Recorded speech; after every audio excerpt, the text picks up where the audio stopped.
Hit TV YouTube channels లో మీ వ్యాపార ప్రకటనలకు మరియు ప్రమోషనల్ ఇంటర్వ్యూస్ కోసం వెంటనే సంప్రదించండి. నమస్కారం మేడం. నమస్కారం అమ్మా. Law of attraction. సో దీన్ని అంటే గొప్పవారైన వాళ్ళందరూ ఈ ఆకర్షణ సిద్ధాంతాన్ని నమ్ముకొని వాళ్ళు సాధించారంటారా? అండ్ అందులో మీకు ఏమన్నా ఈ ఈ ఆకర్షణ సిద్ధాంతంలో మీకు ఏమైనా పర్సనల్ ఎక్స్పీరియన్స్ ఏదైనా ఉందా? తప్పకుండా అమ్మా. ఈ ఆకర్షణ సిద్ధాంతం అనేది మనం మొదలు పెట్టక ముందు నేను పర్సనల్గా నమ్మింది ఏంటి అంటే, ప్రకృతి మనకు సహకరిస్తుంది అని చెప్పడానికి నేను ఒకరోజు ఇంట్లో ఉండగానే మేడ మీద అలా చూస్తూ ఉండగా ప్రకృతిని ఎంజాయ్ చేస్తూ ఉన్నాను, బాగుంది అని. ఆ టైంలో నేను పక్క బిల్డింగ్లోని ఒక చిన్న మొక్క చూశాను. అది ఎక్కడుంది, ఒక బిల్డింగ్కి క్రాక్ రావడం వల్ల ఆ క్రాక్లో నుంచి ఒక రావి చెట్టు కనపడింది. ఆల్మోస్ట్ అది ఒక 2 అడుగులు 3 అడుగులు వచ్చేసింది. వచ్చిన తర్వాత నా ఆలోచన మొదలయ్యింది, ఏంటి ఇది, ఇక్కడ విత్తనం ఎవరు వేశారు, అక్కడ సాయిల్ లేదు, వాటర్ లేదు, అంత చక్కగా పెరిగింది అని చెప్పి నాకు అప్పుడు అనిపించింది, ఈ ప్రకృతి ఎంత మ్యాజిక్ చేస్తుంది కదా అసలు.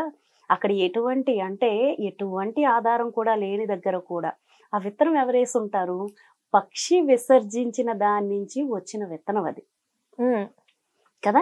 అక్కడ నుంచి ఆ మొక్కగా మారింది. ఎంత చక్కగా వచ్చింది అంటే చాలా అందంగా ఉంది. వర్షాకాలం పచ్చగా చాలా అందంగా కనబడింది. నాకు అప్పుడు ఆలోచన అనిపించింది, ప్రకృతి చేసే మ్యాజిక్ కదా ఇది. మనం మనుషులమే, నాకు వాళ్ళు చేయలేదు, వీళ్ళు చేయలేదు, వాళ్ళు సపోర్ట్ చేయలేదు అని అంటాం, కానీ ఏ సపోర్టు లేకుండా ఆ మొక్క ఎంత అందంగా వచ్చింది. అది కూడా ఒక క్రాక్ అయిన ప్లేస్ నుంచి. అంటే ఎంత డిస్ట్రాక్షన్ లో కూడా మనకు గనక నిజమైన బలం ఉండి మనం చెయ్యాలి అంటే ప్రకృతి ఖచ్చితంగా సహకరిస్తుంది అని చాలా బాగా అనిపించింది. అప్పటి నుంచి నాకు ప్రతిసారి నా వాల్ పేపర్ అదే పెట్టుకునేదాన్ని. అది పెట్టుకున్నప్పుడల్లా నాకు ఎప్పుడైనా ఎవరి మీద కంప్లైంట్ అనేది లేదమ్మా ఇప్పుడు. ఎందుకంటే ఎవరైనా నాకెందుకు సపోర్ట్ చేయాలి, నా చుట్టూ ఉన్న ప్రకృతి నాకు సహకరిస్తుంది, నేను అవ్వాలి అనుకునేది అవుతుంది అని ఖచ్చితంగా నేను నమ్ముతూ ఉంటాను, అది ఫాలో అవుతూ ఉంటాను. చాలా అద్భుతంగా మనం అనుకుంటున్నాం కదా, పెద్ద పెద్ద హీరోస్ వాళ్ళందరూ, విరాట్ కోహ్లీ అంటే అందరికి ఇష్టం, కానీ ఆయన ఒకసారి ఒక ఇంటర్వ్యూలో చెప్పారు, లా ఆఫ్ అట్రాక్షన్ ని నేను ఫాలో అవుతాను అని. అండ్ తన వైఫ్ అనుష్క గారు కూడా చెప్పారు లా ఆఫ్ అట్రాక్షన్ అని. దీపికా పడుకునే, సో ఆవిడ కూడా చెప్పారు. మీరు ఇంటర్వ్యూస్ చూస్తూ ఉంటే మీకు తెలుస్తుంది, చాలా మందికి ఈ లా ఆఫ్ అట్రాక్షన్ అనేది తెలుసు, వాళ్ళు నమ్ముతున్నారు, అదే విధంగా వాళ్ళు ముందుకు వచ్చారు చాలా. అలాగే మన రామ్ చరణ్ గారు, సో ఒక్కసారి ముందు గమనిస్తే రామ్ చరణ్ గారు వచ్చినప్పుడు చిరంజీవి కొడుకు కాబట్టి సినిమా చూస్తున్నాం అనేవారు. అవును. అలాంటిది ఇప్పుడు రామ్ చరణ్ గారికి ఒక fan base, separate fan base వచ్చింది. ఆయన లా ఆఫ్ అట్రాక్షన్ నేను నమ్ముతాను అని ఆయన చెప్పడం కూడా జరిగింది. అలా చాలా మంది అమ్మ. ఇవన్నీ కాదు కానీ మీకు ఇది తెలుసా, మనకి డ్రీమ్ అని ఒక మాట ఉంది. ఎవరన్నారో మీకు ఏమన్నా గుర్తుందా? అబ్దుల్ కలాం గారు. ఎస్, ఆయన ఏమని చెప్పారు, థాట్స్ బికమ్ యాక్షన్స్ అన్నారు. సో మీ ఆలోచన ముందు మీరు కలగనండి, మీరు ఏం అవ్వాలనుకుంటున్నారో దానికి ఆలోచించండి, అవి మీ ఆలోచనలే యాక్షన్స్ గా మారుతాయి అన్నారు. ఆయన కూడా అది నమ్ముతున్నట్టే కదా. అంతే ఇదంతా కూడా ప్రకృతి చుట్టూ తిరుగుతున్నాం మనందరం. సో ప్రకృతిలో ఐక్యమైపోయి ఉన్నాం మనం. సో మన ఆలోచనలు కనుక ప్రకృతి రిలేటెడ్ గా ఉంటే ఖచ్చితంగా మనం అనుకున్నది సాధించగలం. అందరికీ ఒకే అవకాశం ఉన్నప్పటికీ కూడా మనం రకరకాలుగా ఎందుకుంటున్నాము అంటే మన ఆలోచన విధానం మార్చుకుంటే ఈ ప్రకృతి మనకు సహకరిస్తుంది.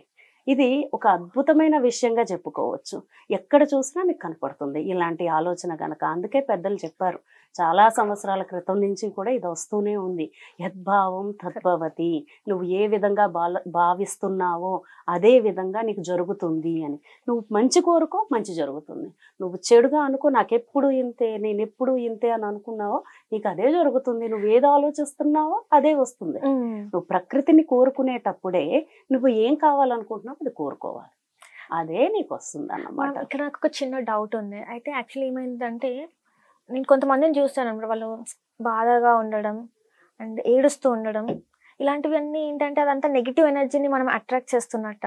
అంతే వాళ్ళు అంటే అలా ఉండడం వల్ల, అంటే మీరు అన్నట్టు యాక్షన్ కి రియాక్షన్ అన్నట్టు, అంటే వీళ్ళ మూడ్ బట్టి, అంటే వీళ్ళు ఇలా ఉండడం వల్ల మనం ప్రకృతికి అదే ఇస్తున్నామేమో, ఆ సిగ్నల్ ఇస్తున్నాం కాబట్టి మనం ప్రకృతి. ఎగ్జాక్ట్లీ నువ్వు చెప్పింది నిజం. ఎందుకంటే నేను ఆల్రెడీ చెప్తున్నట్టుగా మనం ప్రకృతికి ఏమైతే ఇస్తున్నాం, యూనివర్స్కి మనం ఎలాంటి థాట్స్ను పంపిస్తున్నామో ఆ థాట్సే మనకి రిఫ్లెక్ట్ అవుతాయి. సో మీరు మంచిని కోరుకోండి, యూనివర్స్కి మీకు ఖచ్చితంగా మంచినిస్తుంది. మీరు చెడును కోరుకోండి, చెడునిస్తుంది. అయితే యూనివర్స్కి ఇది కాదు ఇది అవును అని తెలియదు. యూజువల్గా మనం ఏం చేస్తామంటే నాకు అలా అవ్వకూడదు, నాకు అలా అవ్వకూడదు అంటాం. అలా అవ్వకూడదు అని అన్నది ఆ ప్రకృతికి తెలీదు. కూడదు అనే దానికి అర్థం నెగిటివ్ అని. నువ్వు అవ్వకూడదు అంటే ఓహో అదే కావాలనుకుంటున్నారు అన్నమాట అని ప్రకృతి నీకు అదే ఇస్తుంది. అందుకని అవ్వకూడదు అని అనకూడదు. సో అవుతాది, అవ్వాలి అని కోరుకోవాలి. ఆ నెగిటివ్ ఫీలింగ్ నే మీరు ఇస్తున్నారు కాబట్టి నెగిటివ్ గానే మీకు అవుతుంది అన్నమాట. సో ఏదున్నా కూడా క్లియర్ గా ఉండాలి. ఫస్ట్ మన ఆలోచన అనేది క్లియర్ గా ఉండాలి. క్లియర్ గా ఉన్నప్పుడు మనం అడిగినప్పుడు అది కరెక్ట్ గా మనకి రీచ్ అవుతుంది. అంటే ఇలాంటివి కూడా ఉంటాయా మ్యామ్? అంటే మనం ఒక కోరిక కోరుకునే ముందు దానికి అసలు ఫస్ట్ అది కరెక్టా కాదనేది మనమే అనేది రెక్టిఫై చేసుకోవాలి. ఆ తర్వాత మనం ప్రకృతిని కోరుకోవాలి. ఎగ్జాక్ట్లీ అమ్మా. నువ్వు కోరుకునే కోరిక ఎంత ఖచ్చితంగా ఉంటే అంత ఖచ్చితంగా నీ రిజల్ట్ వస్తుంది. ఓకే, నాకు ఇప్పుడు ఏదో ఒకటి కావాలి అని అంటే ఏది కావాలి అనేది ఎలా తెలుస్తుంది కదా? నేను ఒక జాబ్ చెయ్యాలి, నేను ఒక మంచి జాబ్ చెయ్యాలి అంటారు. మంచి జాబ్ అంటే ఏంటి అసలు? నీ ఉద్దేశంలో మంచి అంటే ఏంటి? ఎగ్జాక్ట్లీ కదా, నీకు మంచి అని నీకు అనిపించింది, ఆ మంచి ప్రకృతికి ఎలా తెలుస్తుంది? అండ్ చాలా మంది ఇలానే కోరుకుంటారు కదా, మంచి జాబ్ రావాలి దేవుడు, మంచి జాబ్.